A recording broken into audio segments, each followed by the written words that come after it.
گرامی قدر حاضرین و سامعین، پیارے پیغمبر حضرت محمد مصطفیٰ صلی اللہ علیہ وسلم امت کے لیے مہربان اور شفیق ہیں۔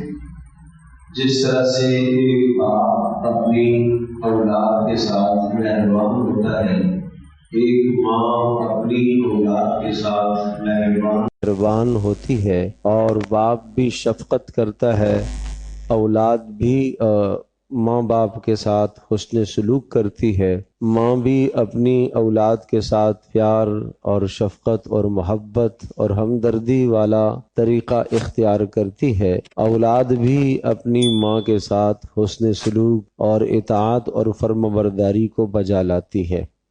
ہر ماں اور ہر باپ یہ چاہتا ہے کہ میری اولاد کامیاب ہو جائے اور میری اولاد ہر طرح کی کامیابیوں سے ہمکنار ہو جائے، اور میری اولاد کو کسی قسم کا ضرر اور نقصان نہ ہو، اور کوئی ایسا نفع اور فائدہ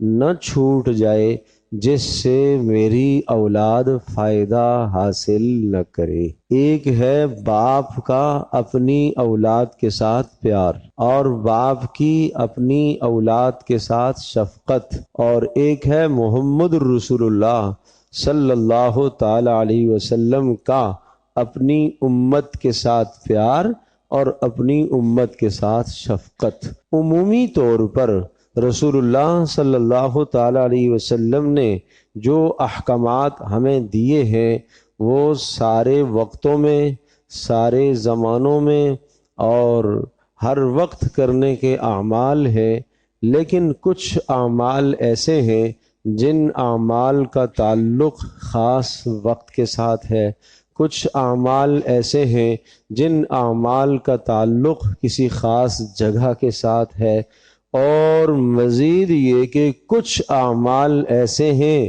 جن کا تعلق کسی موسم سے ہے۔ اب سردیوں کا موسم آیا، کیا سردیوں کے موسم میں رسول اللہ صلی اللہ علیہ وسلم کی طرف سے کوئی علیحدہ سے تعلیمات ہیں؟ پیارے پیغمبر صلی اللہ تعالی علیہ وسلم جو دین لے کر آئے ہیں، یہ دین کامل اکمل اتم ہے، تو جب یہ کامل اکمل اور اتم ہے تو ہر آدمی اپنی اولاد کے لیے سردیوں میں علیحدہ انتظام کرتا ہے، گرمیوں میں علیحدہ انتظام کرتا ہے، تو کیا میرے اور آپ کے پیارے نبی حضرت محمد مصطفیٰ صلی اللہ تعالی علیہ وسلم نے سردیوں کے لیے کچھ خاص انتظام و اعمال آپ نے بتلائے ہیں؟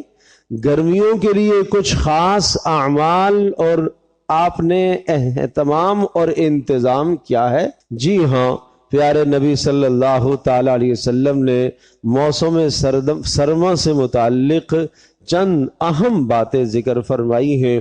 میں کوشش کروں گا کہ آج کی نشست میں موسم سرما سے متعلقہ جو احادیث آئی ہیں اور جو ارشادات پیارے پیغمبر صلی اللہ تعالی علیہ وسلم کے ہیں وہ میں آپ کے گوش گزار کر لوں۔ سب سے پہلی بات تو یہ ذہن نشین فرمائیے، حضرت صلی اللہ تعالی علیہ وسلم نے ارشاد فرمایا، الشتاء ربیع المؤمن، یہ سردیوں کا اور جھاڑے کا جو موسم ہے، یہ موسم مسلمان کے لیے موسم بہار ہے۔ یہ موسم مسلمان کے لیے کیا ہے؟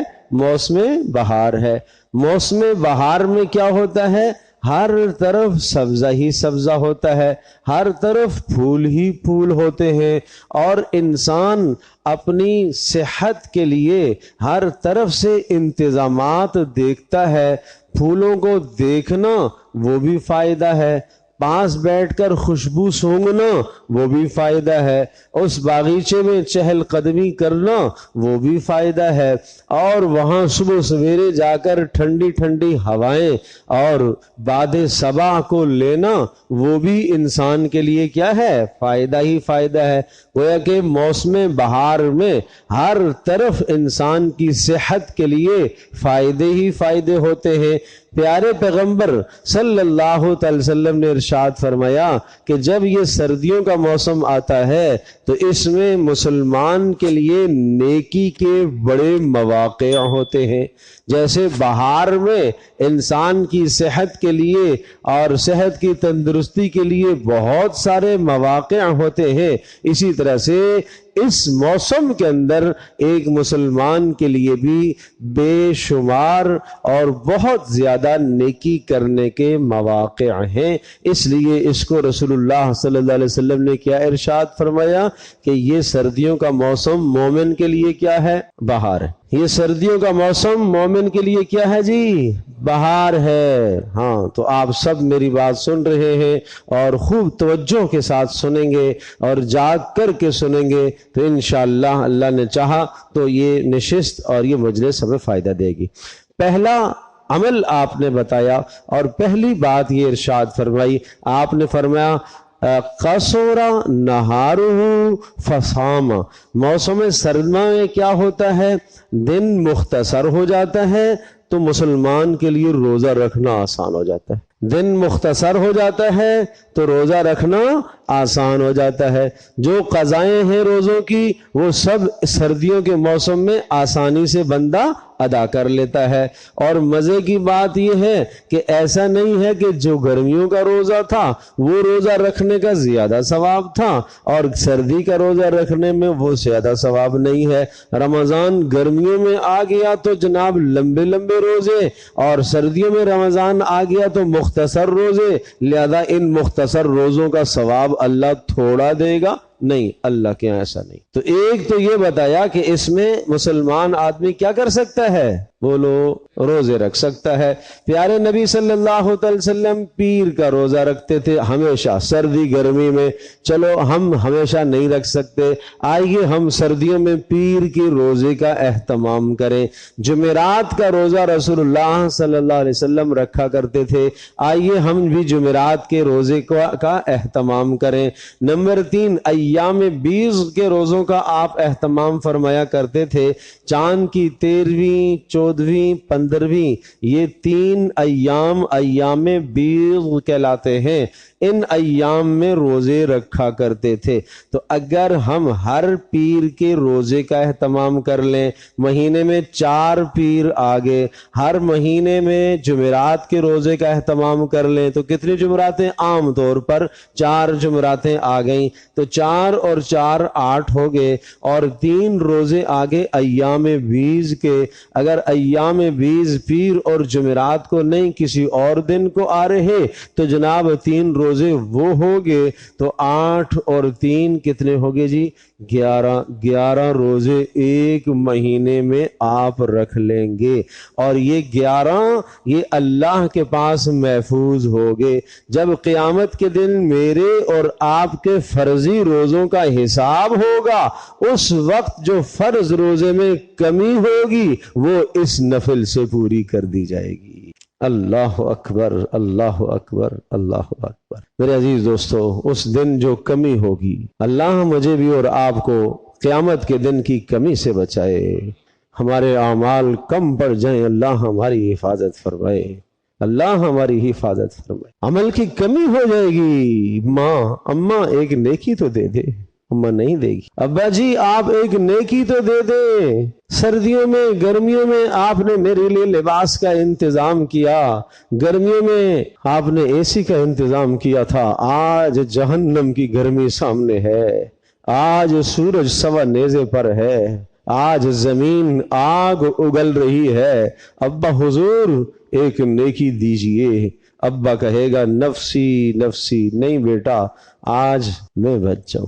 ہو باپ تو یہ کہے گا، یہ تصور کرے گا، یود المجرم لو یفتدی من عذاب یومئذ ببنی.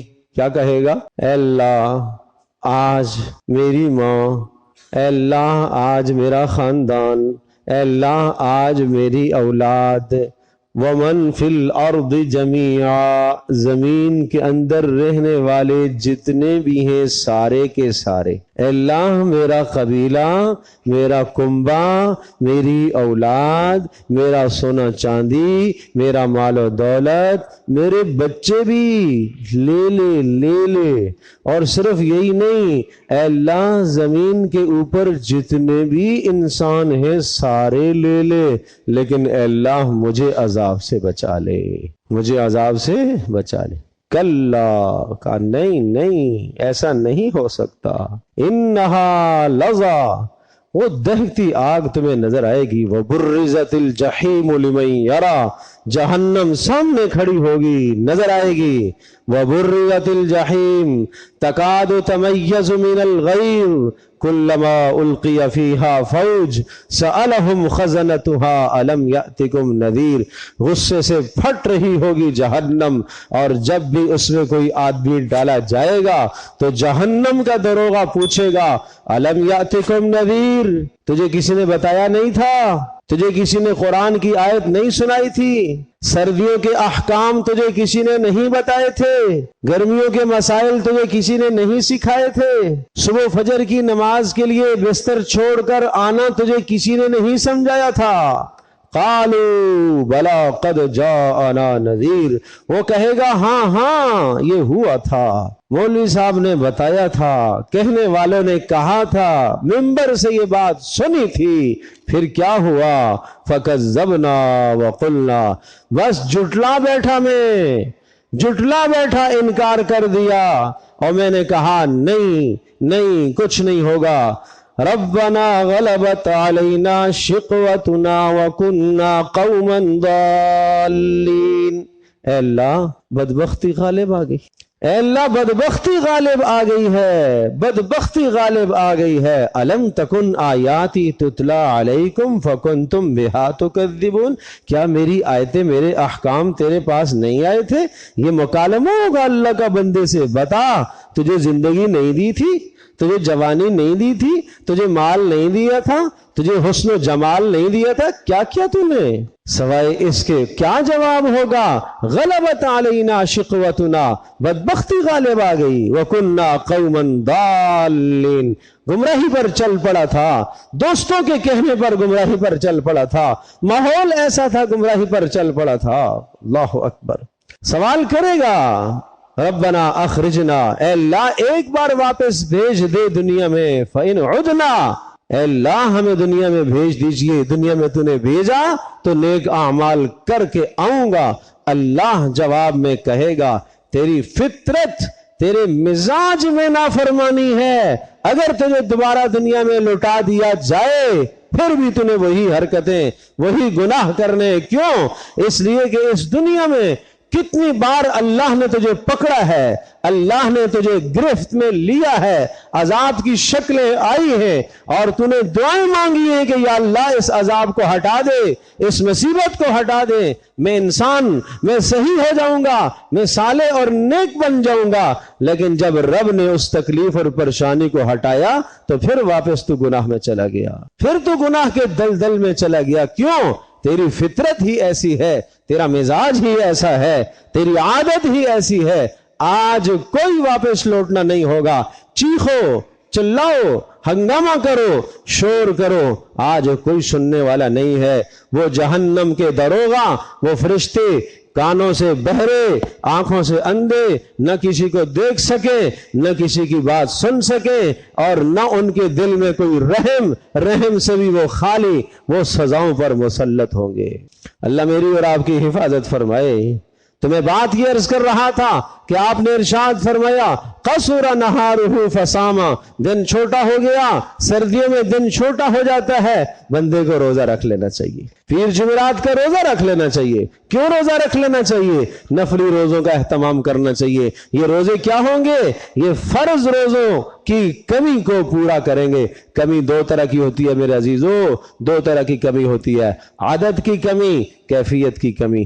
ایک کمی تو یہ ہے کہ عدد کی، رمضان میں 29 روزے تھے مثال کے طور پر، یا 30 روزوں کا چاند تھا اس سال، 30 روزے آپ نے پورے رکھ لیے، بیچ میں ایک دن ایسا ہو گیا کہ کوئی روزہ ٹوٹ گیا، آپ کو پتہ ہی نہیں چلا، جب وہ روزہ میں سمجھتا رہا میرا روزہ ہے اس لیے کہ مسئلہ پوچھنے کی تو توفیق ہوئی نہیں ہے، میں سمجھتا رہا کہ روزہ ہے اور وہ روزہ نہیں ہوا، چاند تھا 30 کا، تو لوگوں کے 30 روزے اللہ کے ہاں لکھے گئے، میرے 29 لکھے گئے۔ یہ کیا ہو گیا؟ عدد میں کمی ہو گئی۔ اس کمی کو کہاں سے پورا کیا جائے گا؟ نفل روزے سے۔ نمبر 2، کیفیت میں کمی، اجر میں کمی، ثواب میں کمی۔ ایک دن کے روزے سے جو اللہ تعالی سے آپ کو تعلق ملنا چاہیے تھا، جو ایک روزہ رکھ کر خواہشات پر قابو پانا چاہیے تھا، وہ نہیں پا سکا، اس کمی کو نفل روزے سے پورا کر لیا جائے گا۔ اگر نفل ہوا تو تب ایک بات تو یہ فرمائی۔ دوسری بات رسول اللہ صلی اللہ علیہ وسلم نے یہ بتلائی ہے کہ فَطَالَ لَيْلُهُ فَصَامَ، سردیوں کے موسم کی راتیں لمبی ہو جاتی ہیں، فَقَامَ، تو مسلمان رات کو قیام کر لیتا ہے، تہجد پڑھ لیتا ہے، سبحان اللہ سبحان اللہ، تہجد پڑھ لیتا ہے۔ جمعے کے دن، یا چلو جمعے کو چھوڑو، 5 وقتوں میں آپ نمازوں کو آتے ہیں، کیا سن کے آتے ہیں؟ اذان۔ بولو کیا سن کے آتے ہیں بھائی؟ اذان۔ مؤذن کہتا ہے اللہ اکبر اللہ اکبر، حی علی الصلاۃ حی علی الفلاح، آؤ کامیابی کو، آؤ نماز کو۔ 5 مرتبہ یہ آواز مؤذن دیتا ہے، پھر 5 مرتبہ اقامت کے اندر یہی آواز دہرائی جاتی ہے، آؤ کامیابی کو، آؤ نماز کو، حی علی الصلاۃ، آؤ نماز کو۔ ہر اذان میں 2 بار جملہ آتا ہے، حی علی الفلاح، آؤ کامیابی کو، ہر اذان میں 2 بار جملہ آتا ہے۔ 5 اذانوں کے اندر 10 مرتبہ ہم نے یہ سنا، اقامت کو بھی ساتھ لگا لو، 10 وہ ہو گیا، 20 مرتبہ یہ روزانہ پیغام آتا ہے کہ آؤ کامیابی کو، آؤ نماز کو۔ لیکن یہ پیغام اللہ نے دلوایا ہے اپنے بندے کے ذریعے سے۔ جب بات تہجد کی آتی ہے، اللہ کہتا ہے حل من سائل، آ جاؤ آ جاؤ، کوئی سوالی ہے؟ آ جاؤ، اللہ خود آواز دیتا ہے، آ جاؤ، کوئی سوالی ہے؟ اللہ اکبر، حل من تائب، کوئی ہے توبہ کرنے والا، کوئی ہے روزی مانگنے والا، کوئی ہے مصیبتوں کے اندر گرا ہوا، کوئی ہے پریشانیوں میں مبتلا۔ 5 وقت میں مؤذن سے آواز دلوائی، اور تہجد کے وقت اللہ پاک خود آواز دیتا ہے، قریب آ جاتا ہے، اپنی شان کے مطابق آسمان دنیا پر آ جاتا ہے، اور یہ کہتا ہے حل من سائل، آؤ کوئی سائل ہے؟ آ جاؤ، کوئی مانگنے والا ہے؟ آ جاؤ۔ لیکن یہاں مانگنے والا کہاں ہے؟ یہاں سائل ہی نہیں ہے، یہ مصائب میں گرا ہوا تو ہے، لیکن اس کے پاس وقت نہیں ہے تہجد پڑھنے کا، اس کے پاس وقت نہیں ہے، اور اس کو ٹھنڈے پانی سے ڈر لگتا ہے۔ وہ پیارے نبی پر میں قربان جاؤں صلی اللہ تعالی علیہ وسلم، نبی بتاتے تب بھی سردیوں میں وضو کر کے نماز پڑھنا وہی لازمی اور ضروری اور فرض تھا، تب بھی آپ نے اضافی بات بتا دی، الا ادلکم الا ادلکم الا ادلکم علی ما یمحو اللہ بہ الخطایا، کیا تمہیں ایک ایسا عمل نہ بتا دوں جس کے ذریعے سے اللہ تمہارے گناہوں کو معاف کر دے گا اور اللہ تمہارے درجوں کو بلند کر دے گا؟ جی جی اللہ کے رسول ضرور بتائیے۔ آپ نے فرمایا اسباغ الوضوء علی المکارہ، جب جی نہ چاہتا ہو اس وقت اہتمام سے وضو کرنا، یہ تمہارے گناہوں کو دھو دے گا اور یہ تمہارے درجات کو بلند کرے گا۔ سردی ہے، صبح اٹھنے کو جی نہیں چاہتا، گرم بستر چھوڑنے کو جی نہیں چاہتا، حی علی الصلاح حی علی الفلاح کی آواز پر لبیک کہنے کو جی نہیں چاہتا، ارے اٹھ کے پڑھ لوں گا، بعد میں پڑھ لوں گا، دین میں آسانی ہے، شاباش، فرض چھوڑ کر تو کہہ رہا ہے دین میں آسانی ہے۔ ارے کس نیت سے پھر صبح اٹھ کر اور کس طرح سے اور کس احساس سے تو صبح ناشتہ کرے گا فجر کی نماز چھوڑ کر؟ جس پاک پروردگار کے اس فریضے کو تو نے نہیں پورا کیا، اس رب کا دیا ہوا رزق کیوں کھا رہا ہے؟ ایک بزرگ کے پاس ایک شخص گیا اور اس نے کہا کہ مجھے گناہ کرنے کا دل چاہتا ہے، گناہ بھی کیا، بدترین گناہ زنا کا دل چاہتا ہے، تو ارشاد فرمایا ٹھیک ہے میں اجازت دیتا ہوں، لیکن اتنا خیال رکھنا جس دن تو نے رب کی روزی کھائی ہے اس دن گناہ نہ کرنا۔ نمبر 2، اس اللہ کی دھرتی پر گناہ نہ کرنا، اس لیے کہ یہ قیامت کے دن تیرے خلاف گواہ ہوگی، یہ ریکارڈ محفوظ کر لے گی۔ نمبر 3، آسمان کی چھت کے نیچے گناہ نہ کرنا، اس لیے کہ آسمان بھی تیرے خلاف گواہ ہو جائے گا۔ اور نمبر 4، جب گناہ کرنے لگو تو اپنے اعضاء کو، اپنے ہاتھوں کو، اپنی آنکھوں کو دور کر دینا، اس لیے کہ یہ بھی قیامت کے دن تیرے خلاف گواہ بنیں گے۔ اگر یہ کر سکتے ہو تو پھر گناہ کرو، اگر یہ کر سکتے ہو تو پھر گناہ کرو۔ او میرے عزیز دوستوں اور بزرگوں، پیارے پیغمبر صلی اللہ تعالی علیہ وسلم نے عمل بتایا ہے۔ ہاں کیا عمل بتایا؟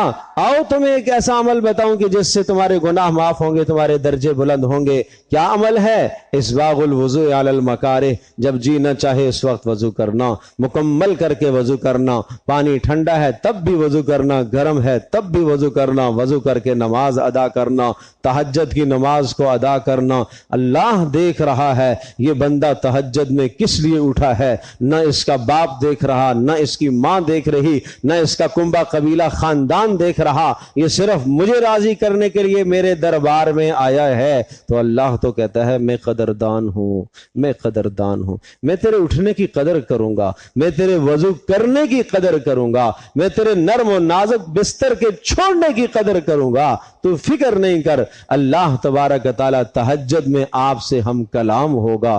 یہ نماز اجتماعی نماز ہے، انفرادی نہیں ہے، یہ اجتماعی نماز ہے جو بھی ہم پڑھیں گے، اس میں سب مل کر اللہ سے ہم کلام ہوتے ہیں۔ تہجد کی نماز وہ ہے جس میں بندہ خود اللہ سے براہ راست بات چیت کرتا ہے، سرگوشیاں کرتا ہے۔ اللہ ہمیں یہ نصیب فرمائے۔ تو 2 اعمال یہ ہو گئے، ایک تو دن کا روزہ، نمبر 2 رات کا قیام۔ کہا سردیوں میں یہ 2 عمل آسانی سے ہو جاتے ہیں، لمبی راتیں ہوتی ہیں اور آدمی جلدی سو جائے، جلدی سو جائے میرے عزیزو، جلدی سو جائے۔ کوئی ضروری کام ہے تو ایک علیحدہ بات، نہیں کام ہے تو جلدی سونے کا اہتمام کرو۔ فجر کی نماز سے کیا، صبح صادق سے آدھا گھنٹہ، پون گھنٹہ پہلے اٹھ جاؤ۔